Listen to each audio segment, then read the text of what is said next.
내 영혼을 위한 성경 쓰기 두 번째 에피소드 은혜를 쓰다 오늘부터 시작합니다. 시작이 반인데요. 우리 모두에게 새로운 도전이 될 것입니다. 말씀 묵상과 성경 쓰기는 우리의 거룩한 습관을 하나님께 드리는 것이고 하나님의 말씀을 우리의 마음에 새기는 것입니다. 사랑하는 성도 여러분, 오늘부터 시작해서 끝까지 승리하시기를 바랍니다. 은혜를 쓰다 8페이지 전도서 7장 13절에서 14절입니다. 하나님께서 행하시는 일을 보라. 하나님께서 굽게 하신 것을 누가 능히 곱게 하겠느냐. 형통한 날에는 기뻐하고 공고한 날에는 되돌아보아라. 이 두 가지를 하나님이 병행하게 하사 사람이 그의 장래일을 능히 헤아려 알지 못하게 하셨느니라. 저는 오늘 본문을 묵상하면서 책 제목이 은혜를 쓰다인데 첫 페이지부터 고통과 힘든 날을 의미하는 공고함을 왜 먼저 소개할까 하는 의문이 들었습니다. 하나님의 은혜를 표현하는 좋은 단어가 너무나 많은데 시작부터 약간 부정적인 느낌을 줄 필요가 있을까 이런 생각이 들었던 거예요. 그러면서 이 책의 편집자의 의도가 무엇일까 생각해 보았습니다. 일반적으로 하나님의 은혜라고 하면 우리에게 먼저 떠오르는 단어는 만사 형통일 것입니다. 찬송가 384장 나의 갈 길 다 가도록 1절 가사에도 무슨 일을 만나든지 만사 형통하겠네라는 고백이 있지요. 그리고 은혜라는 단어의 의미를 생각해 보면 하나님의 조건 없는 사랑이자 일방적으로 주시는 하나님의 선물입니다. 성경에서는 형통이라는 단어가 창세기에 특히 요셉의 삶에 가장 많이 사용되었습니다. 여호와께서 요셉과 함께 하심으로 그가 형통한 자가 되어 그의 주인 애굽 사람의 집에 있으니 그의 주인이 여호와께서 그와 함께 하심을 보고 또 여호와께서 그의 범사에 형통하게 하심을 보았더라. 아마도 찬송가의 작사가는 범사에 형통한 요셉의 삶을 보고 이 은혜가 만사 형통으로 비춰진 것 같습니다.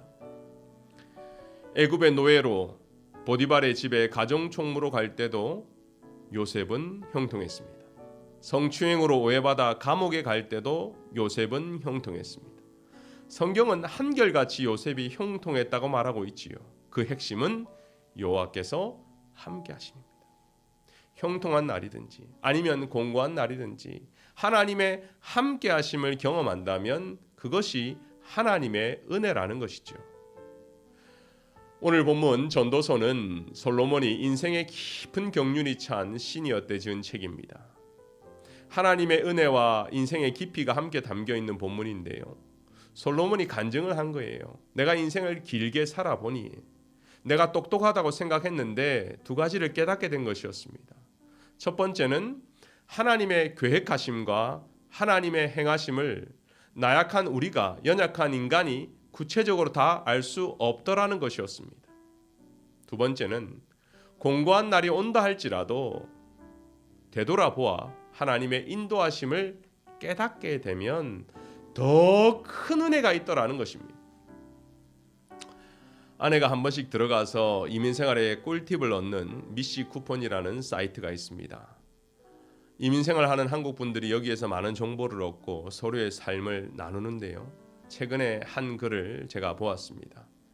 남편이 스타트업 신생 회사에 입사한 지 9개월 만에 레이업을 당했다는 내용이었어요.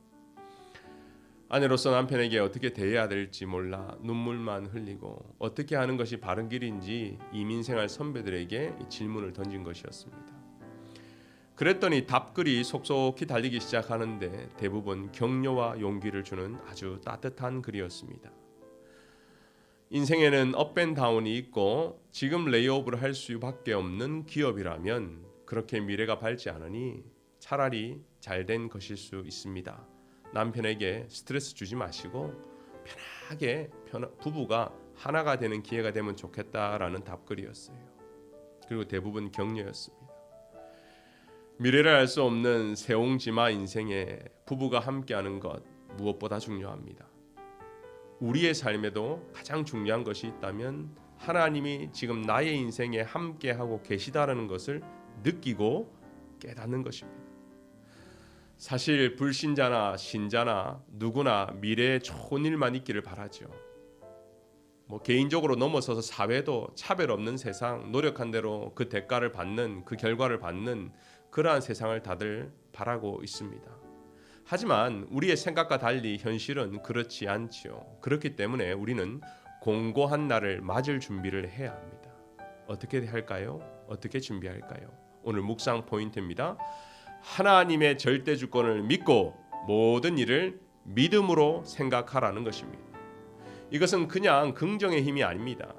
하나님이 우리의 슬픔과 고난과 상황을 다 알고 계신다라는 믿음이에요. 절대 주권을 믿는다는 것, 그것은 우리의 삶에 우연이 없다라는 것을 인정하는 것입니다. 여러분, 도로를 지나다니다 보면 다람쥐가 사고를 당해 죽어 있는 거 보셨죠? 그래서 하나님이 이렇게 말씀하셨습니다. 새가 한 마리 떨어지는 것도 하나님의 허락 없이는 되지 않는다. 하물며 너희일까 보냐. 우연이 없다라는 것, 하나님의 절대 주권 안에 있다라는 것, 그 안에서 믿음의 눈으로 내 삶을 바라보는 것이 필요합니다.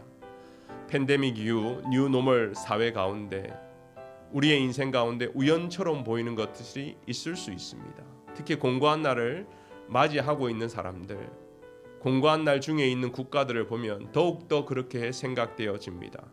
하지만 그 속에서도 하나님의 뜻대로 하나님의 계획하신 대로 이루어가고 있다는 것을 믿으시기를 바랍니다. 왜 절대 주권자는 우리에게 공고한 날을 주실까요? 그것을 통해 우리가 업그레이드가 되어야 될 것이 있기 때문입니다. 베드로전서 5장 10절에서 11절입니다. 모든 은혜의 하나님 곧 그리스도 안에서 너희를 부르사 자기의 영원한 영광에 들어가게 하신 이가 잠깐 고난을 받는 너희를 친히 온전케 하시며 굳게 하시며 강하게 하시며 털을 경고케 하시리라. 사도 베드로의 고백을 들으면 고난도 이유가 있구나. 하나님 왜 허락하셨구나. 결국 이것이 은혜이구나 하는 것을 깨닫게 되죠. 고난을 통해서 우리의 모난 성품을 성숙된 인격으로 바뀌게 하시고 결국은 그리스도를 닮은 성품으로 온전케 하시는 것이 하나님의 목표입니다. 고난을 통해서 강한 그리스도인이 되게 하시는 것이 하나님의 목표입니다. 왜요? 강한 그리스도인은 고난 중에도 대장 되시는 하나님을 의지하는 습관, 훈련을 배우는 것이죠. 사랑하는 성도 여러분, 슬픔 중에 있습니까? 고난 중에 있습니까? 그럼에도 불구하고 하나님이 우리와 함께 하는 것, 그것을 경험하면 은혜입니다. 그 은혜는 우리를 온전케 하실 것이며 강하게 하시며 우리의 털을 굳게 하실 것입니다. 사랑하는 빈내리 성도 여러분, 믿음으로 반응하시기를 바랍니다. 오늘 말씀을 기억하면서 함께 주님, 내가 믿음으로 행하게 하여 주옵소서. 공고한 날을 맞아들인다 할지라도 실망하거나 낙심하지 말고 하나님의 절대 주권을 의지하게 하여 주옵소서. 이렇게 기도하는 오늘 하루가 되시기를 바랍니다. 기도하겠습니다.